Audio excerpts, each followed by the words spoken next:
Oi, meu nome é Ingrid e a videoaula de hoje é sobre os conflitos étnicos e religiosos no mundo globalizado. Vivemos em um mundo cheio de conflitos provenientes da atual fase da expansão capitalista do globo. Várias são as discussões sobre esse processo em que vivenciamos na atualidade. Milton Santos traz nesta obra uma importante visão diferenciada de globalização. A globalização como uma perversidade, como abandono social, tudo em nome de um projeto de produção do capital. Nesse texto, a globalização é apresentada como fábula, como perversidade e como possibilidade. O primeiro seria o mundo tal como nos fazemos vê-lo, a globalização como fábula, e o segundo seria o mundo tal como ele é, e o terceiro, um mundo como ele pode ser. Como a padronização cultural, onde as pessoas são atraídas pelas mesmas coisas, mesmos hábitos, mesmos costumes e que ainda desfrutam de uma mesma rede que nós conhecemos como internet, que fez com que nós ficássemos presos numa gigante aldeia global, sem ter para onde ir, mas ao mesmo tempo nos dá uma importante noção de que o mundo está dentro da nossa casa. O capitalismo nos devorando e nós nem percebemos graças à globalização como fábula. Um descaso com o Estado que aparentemente ficou distanciado das demandas sociais, pois ele, o Estado, precisa se apequenar às grandes corporações que hoje detêm o poder sobre o próprio Estado. Percebemos que vivemos em um único mundo, um mundo voltado a atender a necessidade das grandes empresas. Vivenciamos uma nova tendência mundial no mercado. Vivemos um novo período da história da humanidade. A base dessa verdadeira revolução é o progresso técnico obtido em razão do desenvolvimento científico e baseado na importância obtida pela tecnologia, a chamada ciência da produção. Todo o planeta é praticamente coberto por um único sistema técnico, tornado indispensável à produção e ao intercâmbio e funcionamento do consumo em suas novas formas. Graças às novas técnicas, a informação pode se difundir instantaneamente por todo o planeta, e o conhecimento do que se passa em um lugar é possível em todos os pontos da Terra. A produção globalizada e a informação globalizada permitem a emergência de um lucro em escala mundial, buscando pelas firmas globais que constituem o verdadeiro motor da atividade econômica. Tudo isso é movido por uma concorrência superlativa entre os principais agentes econômicos, que no caso seria a competitividade. Num mundo assim transformado, todos os lugares tendem a tornar-se globais, e o que acontece em qualquer lugar, ponto do ecumeno, ou que significa a parte habitada da Terra, tem relação com o que acontece em todos os demais. Daí a ilusão de vivermos num mundo sem fronteiras. Uma aldeia global. Na realidade, as relações chamadas globais são reservadas a um pequeno número de agentes, os grandes bancos e empresas transnacionais, alguns estados e algumas grandes organizações internacionais. Infelizmente, o estágio atual da globalização está produzindo ainda mais desigualdades e, ao contrário do que se esperava, crescem o desemprego, a pobreza, a fome, dentre outras coisas do nosso cotidiano, num mundo que se fragmenta, onde se ampliam as fraturas sociais. Bom, confrontos de etnia sempre existiram, mas nas últimas décadas eles se transformaram em foco de interesse e preocupação internacional. Se anteriormente os confrontos entre as etnias e religiões tinham um caráter mais legal, hoje tais conflitos interessam não apenas a região em que se desenrola a disputa, mas também as demais nações que compõem o globo. Para que o entendimento seja mais claro, vou definir o que seria um conflito étnico-religioso.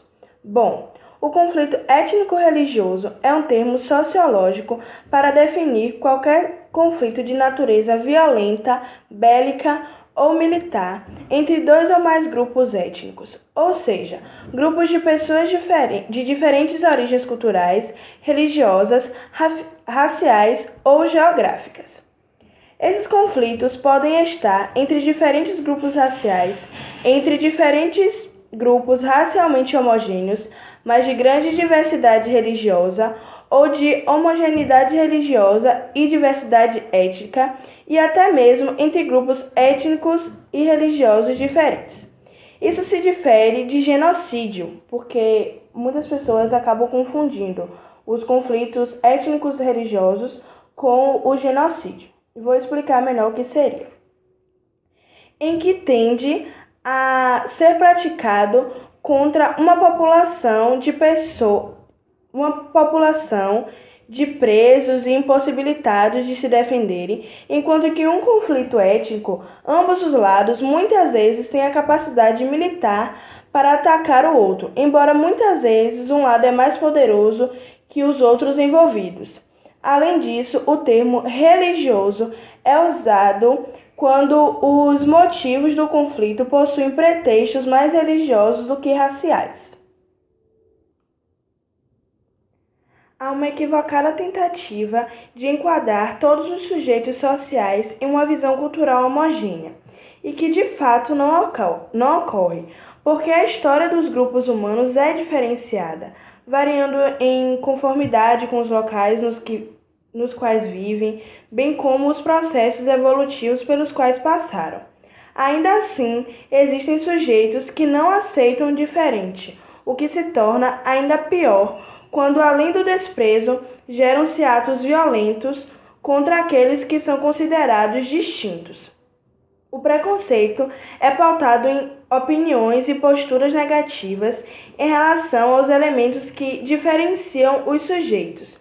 Já a discriminação diz respeito às ações de separação cultural. Alguns grupos aceitam apenas membros de sua própria cultura, rejeitando os demais.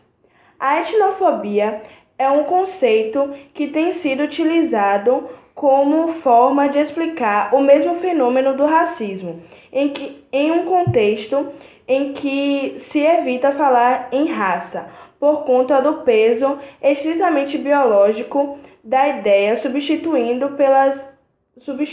pela noção de etnia, que abrange a realidade social, entendendo-se que os homens são constituídos a partir das práticas sociais históricas.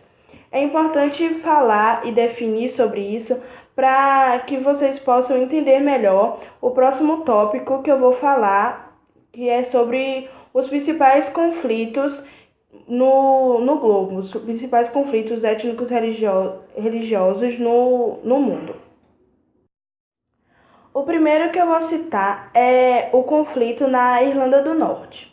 O conflito na Irlanda do Norte se estende desde o século XX, quando a população da Irlanda iniciou inúmeros protestos contra a dominação do Reino Unido sobre o país. Com isso, a ilha foi dividida em Irlanda e Irlanda do Norte. A segunda ainda sobre o domínio britânico, no caso a Irlanda do Norte ainda tem o domínio britânico. Na Irlanda do Norte, a maioria protestante da população se manifesta em apoio à integração do país à Grã-Bretanha, enquanto a minoria católica defende a independência e a integração com a Irlanda, onde os católicos foram ampla maioria. Com isso, muitos conflitos, protestos e atentados dos dois lados aconteceram. O segundo é na Espanha, entre os catalães e os bascos. A Espanha apresenta duas grandes nações, além dos espanhóis, dispostas em seu território, que são os catalães e os bascos. Ambas desejam a formação de seus respectivos estados nacionais, com a diferença de que, entre os bascos, existem ações e programas separatistas mais radicais. A estratégia catalã é tentar, através da via institucional, a conquista de sua independência e a criação do país de Catalunha. Entretanto, em 2010, o Tribunal Constitucional da Espanha rejeitou oficialmente o reconhecimento da Catalunha como uma nação, negando ações judiciais que solicitavam a preferência do uso do catalão em detrimento do espanhol nos órgãos públicos da região. Caso tal reconhecimento tivesse sido firmado, o movimento pela emancipação dos catalães poderia ganhar maior força. Entre os bascos, foi criada, em 1975, em busca da independência, a organização terrorista ETA, sigla em basco que significa Pátria Basca e Liberdade. Essa organização teve o intuito inicial de combater o ditador espanhol Francisco Franco, que realizou uma violenta repressão sobre os bascos. Após a redemocratização do país, os bascos conseguiram certa autonomia política na região, mas sem deixarem de pertencerem ao território espanhol. Com isso, mesmo sem apoio da população, o ETA prosseguiu com a realização de duros e violentos atentados. Em 2007, finalmente resolveram depor as suas armas. E o próximo é sobre os palestinos e os israelenses, que é outro conflito importante e étnico que vem se estendendo historicamente. É uma disputa do território da Palestina, que é uma região localizada geograficamente entre o Mar Mediterrâneo, o Rio Jordão e o Mar Morto, no Oriente Médio. Essa região é disputada por palestinos e israelenses por ser considerada sagrada para os muçulmanos, judeus e também católicos, supostamente a Terra Santa. O Estado de Israel foi criado no ano de 1948, na antiga região da Palestina, sendo que os judeus migraram massivamente para aquela região. A Organização das Nações Unidas, a ONU, tentou frustradamente construir um Estado duplo na região, unindo árabes e judeus, o que não deu muito certo e só acirrou as disputas. Assim, os palestinos e os israelenses vêm lutando para garantir seus direitos, tornando aquela região uma das mais tensas do globo. Bom, podemos concluir que há, historicamente no mundo, movimentos discriminatórios contra grupos étnicos considerados diferentes, especialmente pelos elementos culturais tão destinados existentes, aos quais são considerados como motivo para não aceitação ou até mesmo agressão aos que possuem uma identidade étnica diferenciada. Os conflitos étnicos religiosos dificilmente são puramente motivados por questões culturais. Geralmente, eles envolvem questões territoriais e políticas, sendo, portanto, difícil delimitação dos conflitos étnicos no mundo. Bom, esse foi o vídeo aula de hoje, espero que tenham gostado e entendido pelo menos um pouco sobre esses conflitos que acontecem no mundo globalizado. Beijos e até a próxima!